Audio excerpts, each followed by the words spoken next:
Bismillahirrahmanirrahim. Assalamu alaikum wa rahmatullahi wa barakatuhu. Students, hope you all are fine and doing great. Today we are going to start Science for grade 6th. All of you open your reading textbook page number 43, unit number 5, interaction of environmental component.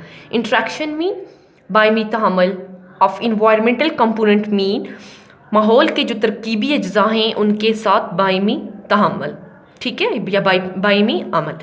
Student, आज हम unit number 5 को start कर रहे हैं। ये second term का दूसरा unit है। अपने प्रीवियस यूनिट में हमने फोटोसिंथेसिस एंड रेस्पिरेशन के मतलब पढ़ा। आज हम इंट्रैक्शन ऑफ इन्वायरमेंटल कंपोनेंट्स के बारे में पढ़ेंगे। ऑब्जेक्टिव्स इसके क्या हैं स्टूडेंट, देखें। Student will be able to identify the component of an environment, compare the physical factor which make up the environment of a desert and a rain forest. Physical जो factors हैं उनको compare कर सकेंगे। इसके अलावा environment which make up the environment, ठीक है, physical factors को कंपेयर करेंगे जो रेन फॉरेस्ट और डेजर्ट्स का जो इन्वायरमेंट है उसको बना सकेंगे।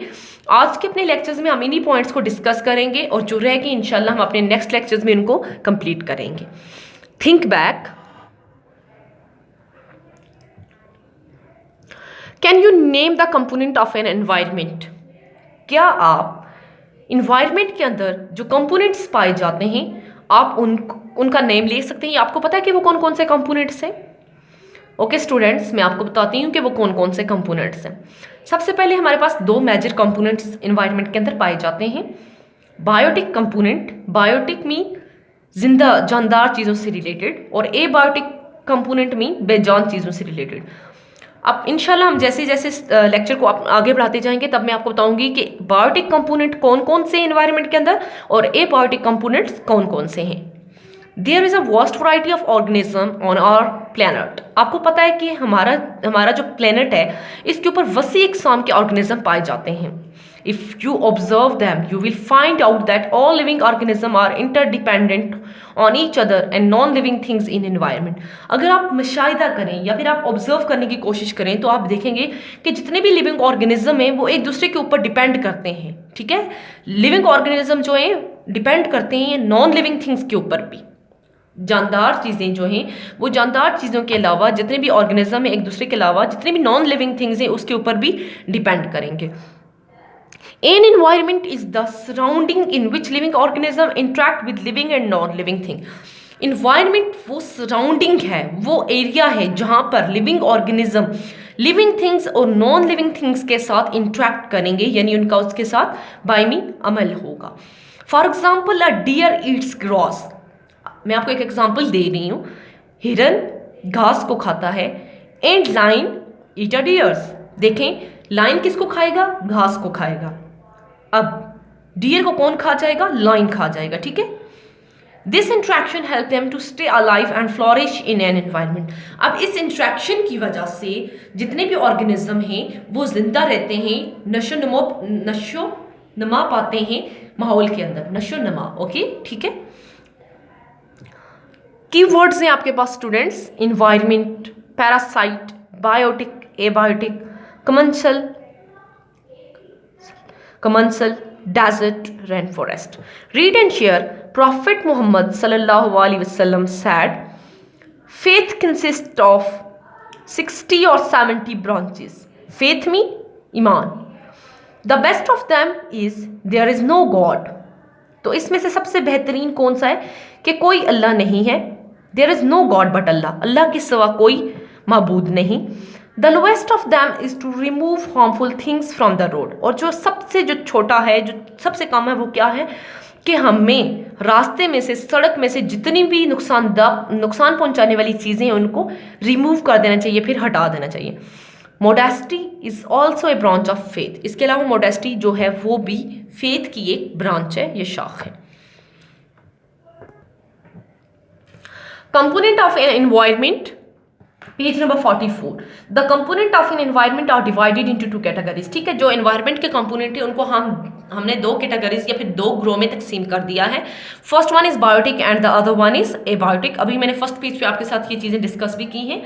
All living organism from the bio component such as humans, plants, animals, insects and micro organism. देखिए स्टूडेंट्स, बायोटिक कंपोनेंट्स कौन से होते हैं? जो जानदार हो, जिंदगी से मुताल्लिक हूँ। तो आपको पता है human beings, plants, animals, insects, ये जितने भी हैं ये क्या हैं? लिविंग ऑर्गेनिज्म है और बायोटिक कंपोनेंट है। All non living things in our surrounding make the abiotic component.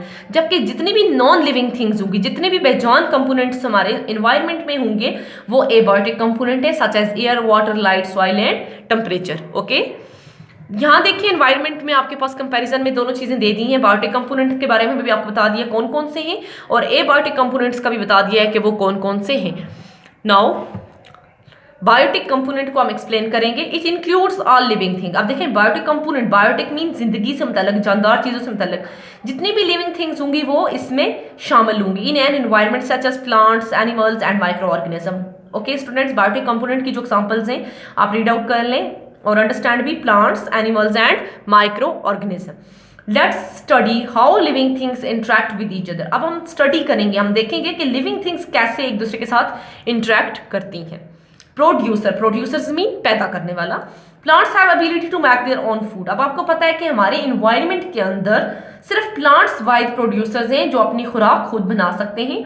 That is why they are called producer. और इसी वजह से प्लांट्स को हम क्या कहते हैं? ये प्रोड्यूसर्स हैं। They use abiotic components of their environment to prepare their food. अब देखें, है तो ये बायोटिक कंपोनेंट, बट अपनी फूड के लिए ये एबायोटिक कंपोनेंट का इस्तेमाल करेंगे। They use abiotic component of the environment. Environment से वो एबायोटिक कंपोनेंट का इस्तेमाल करते हुए अपनी खुराक खुद बनाएंगे। Animal eat plants as their food. अब एनिमल्स क्या करेंगे? प्लांट्स को खाएंगे एज देयर फूड, अपनी खुराक के लिए। ठीक है, ये देखें एनिमल्स क्या कर रहे हैं? प्लांट्स को खा रहे हैं। स्टूडेंट, मैंने आपको बताया कि प्लांट्स जो हैं वो बायोटिक कंपोनेंट्स में आते हैं और वो एबायोटिक कंपोनेंट्स को यूज करेंगे। अब देखें, abiotic components mean plants sunlight की प्रेजेंस में अपनी फूड प्रिपेयर करेंगे।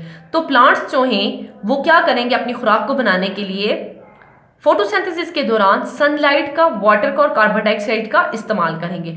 और ये जो हमारे पास कंपोनेंट हैं ये क्या है? वाटर, सनलाइट, कार्बन डाइऑक्साइड, ये हमारे पास क्या है स्टूडेंट्स? एबायोटिक कंपोनेंट है। Consumers, animals can not make their own food and depend on plants for it. अब आपको पता है एनिमल्स जो है वो अपनी खुराक खुद बना नहीं सकते और अपनी फूड के लिए वो किसके ऊपर डिपेंड करेंगे? प्लांट्स के ऊपर। They are called consumer. अब देखें, ऐसे एनिमल्स जो अपनी खुराक खुद नहीं बना सकेंगे और अपनी खुराक के लिए वो पौधों के ऊपर इन्हिसार करेंगे, तो हम उन्हें कहेंगे ये क्या है? कंज्यूमर्स हैं। Animal on basis of feeding behaviour are categorised as herbivore, carnivore and omnivores.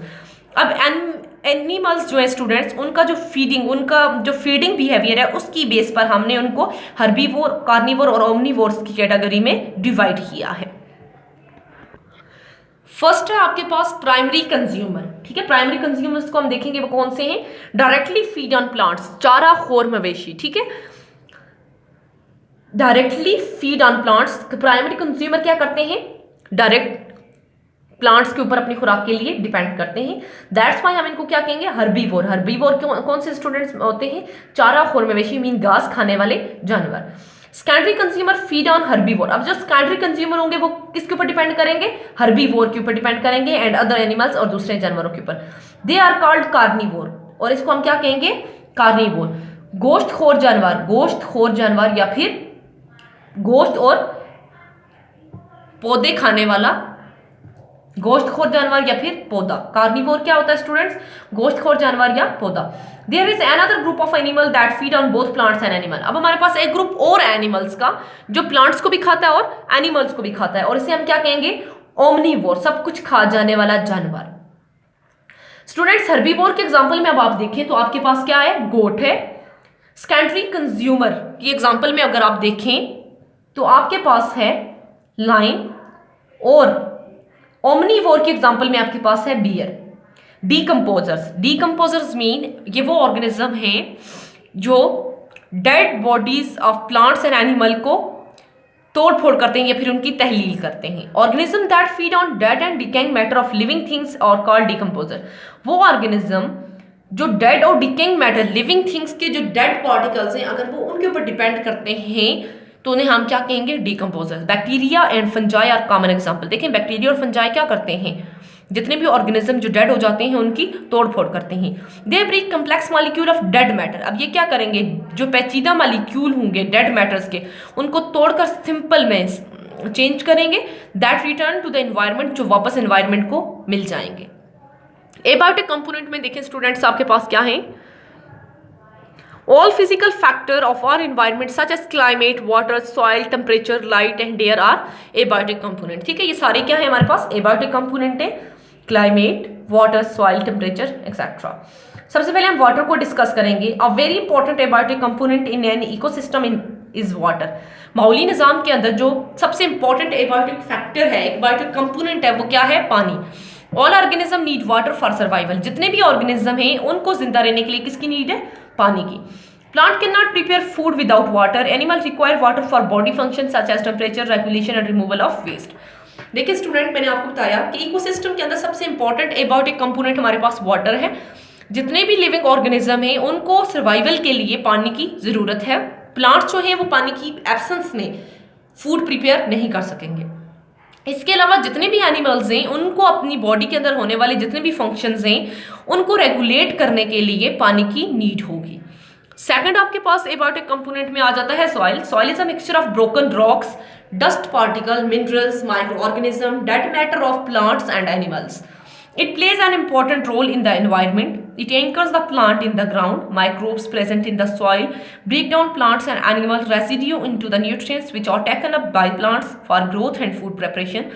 Soil has the ability to hold and filter water. आप देखिए स्टूडेंट, सॉइल क्या है? मिक्सचर है किसका? रॉक्स का, मिनरल्स का, ऑर्गेनिज्म, माइक्रो ऑर्गेनिज्म का। इसके अलावा डेड मेटल्स जो प्लांट्स और एनिमल्स होंगे उसका मिक्सचर है। इसके अलावा सॉइल जो है वो एनवायरनमेंट के अंदर एक अहम किरदार अदा करती है। इसका एक फंक्शन क्या है कि प्लांट्स को जमीन में मजबूती से गाड़े रखती है।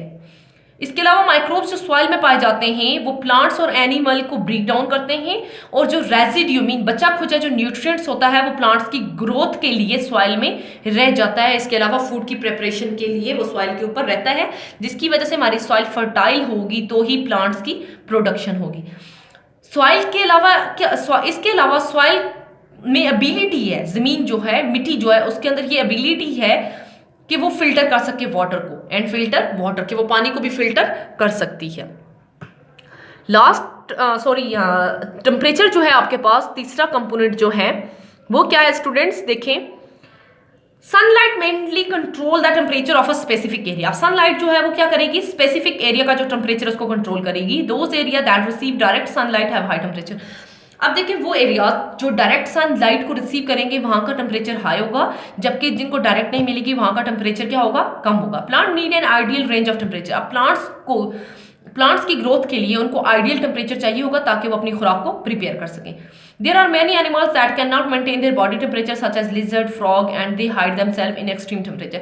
अब देखिए बहुत सारे एनिमल्स ऐसे हैं ना जो अपनी बॉडी का टेम्परेचर मेंटेन नहीं कर सकते क्योंकि इनकी बॉडी का जो टेम्परेचर वो कांस्टेंट नहीं होता। लिजर्ड, छिपकली, फ्रॉग, मेंढक, इसकी वजह से ये क्या करते हैं? अपने आप को एक्सट्रीम इंतहाई टेम्परेचर के अंदर छुपा लेते हैं। हाइड मीन छुपा लेना।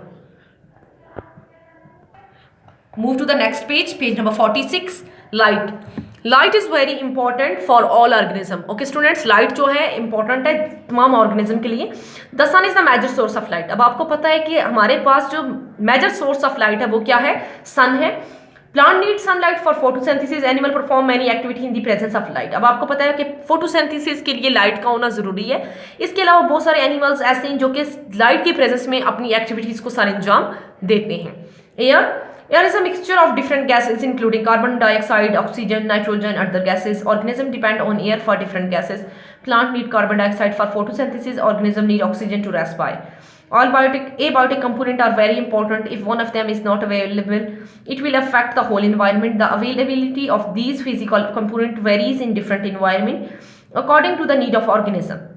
अब देखिए स्टूडेंट्स, एयर जो है ये डिफरेंट गैसेस का मिक्सचर है। आपको भी पता है कि हमारे इन्वायरमेंट के अंदर डिफरेंट गैसेस, एयर के अंदर डिफरेंट गैसेस पाई जाती हैं, कार्बन मोनोऑक्साइड, ऑक्सीजन, नाइट्रोजन, और हर एक की जो परसेंटेज है वो अलग है। ठीक है, ऑर्गेनिज्म जो है डिपेंड करते हैं डिफरेंट गैसेस के लिए जो हवा के अंदर मौजूद होती हैं। जस्ट लाइक अगर हम प्लांट्स की बात करें तो आपको पता है कि हवा के अंदर जो कार्बन डाइऑक्साइड मौजूद है प्लांट्स के लिए वो इंपॉर्टेंट है, जबकि ऑक्सीजन जो है वो ह्यूमन बींग्स के लिए या फिर बाकी जो ऑर्गेनिजम्स हैं, एनिमल्स हैं, उनके लिए इंपॉर्टेंट है। अब जो एबायोटिक कंपोनेंट्स हैं वो बहुत ज़्यादा इंपॉर्टेंट हैं। अगर इनमें से कोई एक भी अवेलेबल नहीं होगा, जस्ट लाइक अगर लाइट ही अवेलेबल नहीं है तो देखिए इसकी वजह से हमारा जो पूरा इन्वायरमेंट है वो अफेक्टेड होगा।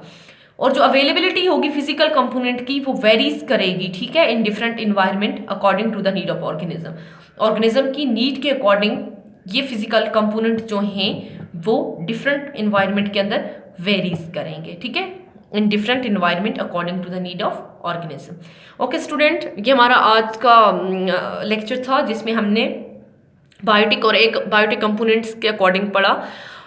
ये आपका होम टास्क है कि आपने बायोटिक और एबायोटिक कंपोनेंट्स को अलग अलग करके लिखना है। इसके अलावा 15 MCQs भी बनाने जो कि आपने लूज शीट के ऊपर लिखने हैं।